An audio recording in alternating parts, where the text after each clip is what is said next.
Olá, meu nome é Jackson, mas você pode me chamar de Jack. Que é o Jack, eu quero falar com você sobre um assunto, para mim é algo muito importante.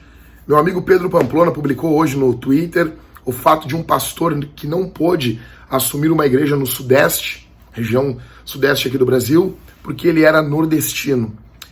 Algumas pessoas vão dizer que talvez não foi por esse assunto, outros vão dizer que sim, que não. Isso já levanta discussões políticas, muitas paixões políticas, mas eu gostaria de analisar esse assunto com você à luz do Evangelho. Fato é que depois da queda, nós nos tornamos pessoas que nos dividimos entre si, porque estamos divididos de Deus. Então, o fenômeno da xenofobia, de tratar mal o diferente, é muito comum no nosso meio. E não é sem razão que o apóstolo Paulo fala em 1 Timóteo capítulo 3 que o bispo ele tem que ser hospitaleiro. E ali o grego original é xenofilia, ou seja, amigo do diferente. Não é receber pessoas na sua casa e tua esposa tem que fazer feijão, comida para essas pessoas. O foco não é esse. O foco é você ser amigo do diferente, não um odiador do diferente. Nós não podemos fechar os olhos para uma coisa que existe, sim, não em todas as igrejas, não culturalmente em todos os lugares, mas racismo existe, sim.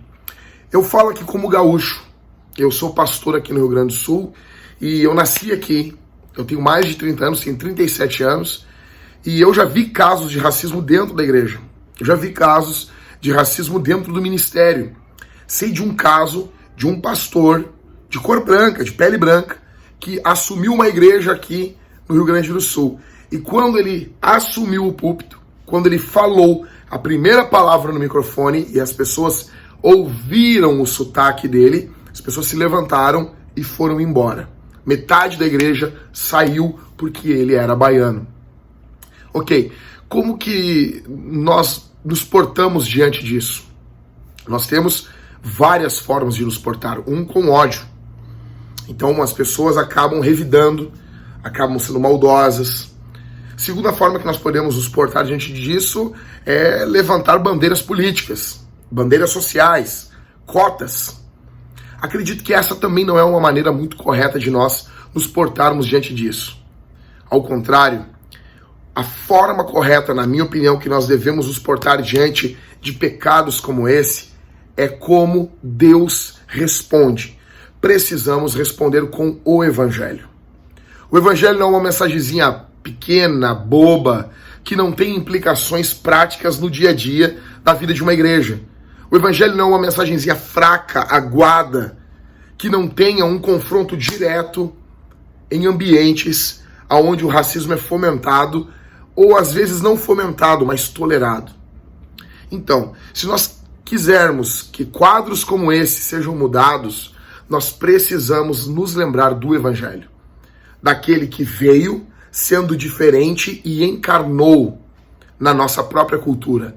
Viveu a nossa vida, viveu os nossos dilemas, sofreu os nossos sofrimentos, comeu a nossa comida, usou as nossas roupas, abraçou a nossa cultura e redimiu. Trouxe salvação através do seu sangue. O apóstolo Paulo fala aos Efésios que dos dois povos ele fez um. Ele derrubou a parede, o muro de divisão que nos dividia. Havia uma divisão terrível entre judeus e gentios. E agora ele derrubou e fez em um só um povo. Ok? O cristão, biblicamente falando, ele é um novo povo, aonde raças, culturas, línguas, povos são unidos em Cristo. E deixe-me dizer uma coisa para vocês, o Rio Grande do Sul é o estado mais carente do Brasil em missões. O Rio Grande do Sul e mais precisamente Porto Alegre é a capital menos evangelizada do Brasil, e isso se dá por uma questão cultural. Quando os protestantes começam a vir aqui para o Brasil, ocorre um fenômeno, os presbiterianos ficam com a parte de cima do país, e luteranos e anglicanos ficam com a parte de baixo. E anglicanos e luteranos nunca foram dados tanto a missão como os presbiterianos.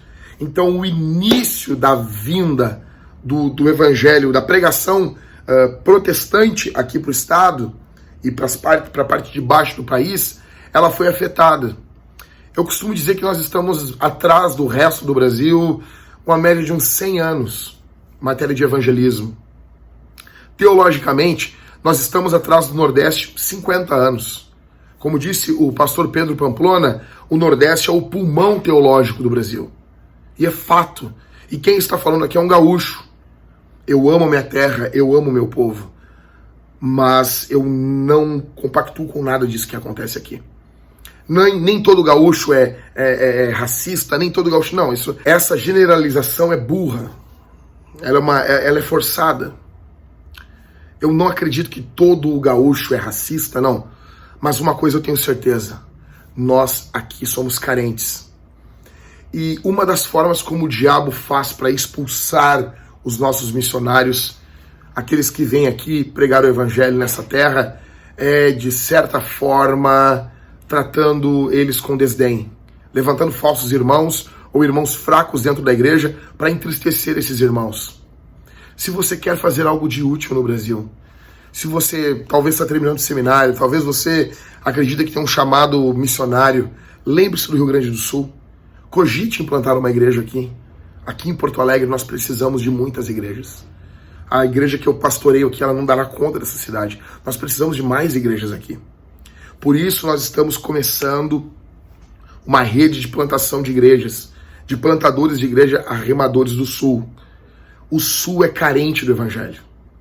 E se você ama Jesus, e se você estaria disposto a pregar o Evangelho em qualquer lugar que fosse necessário, talvez em uma tribo indígena que fosse hostil a você, você tem que pensar, ter esse mesmo pensamento aqui no sul do Brasil. Você está indo para um local hostil, que precisa do Evangelho.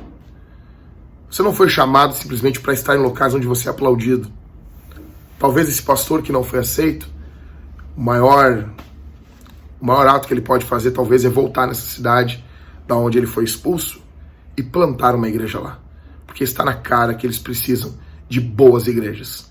Quando os locais não querem os missionários, é a maior prova que esses locais, essas cidades, precisam desses missionários. Tá bom?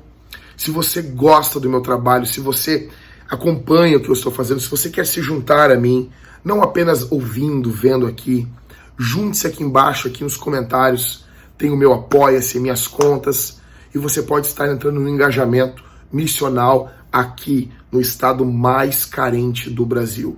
O estado mais carente do Brasil é o Rio Grande do Sul. E em primeira mão quero falar para vocês, nós temos um sonho, a nossa igreja, de plantarmos uma igreja no Uruguai, em Montevidéu.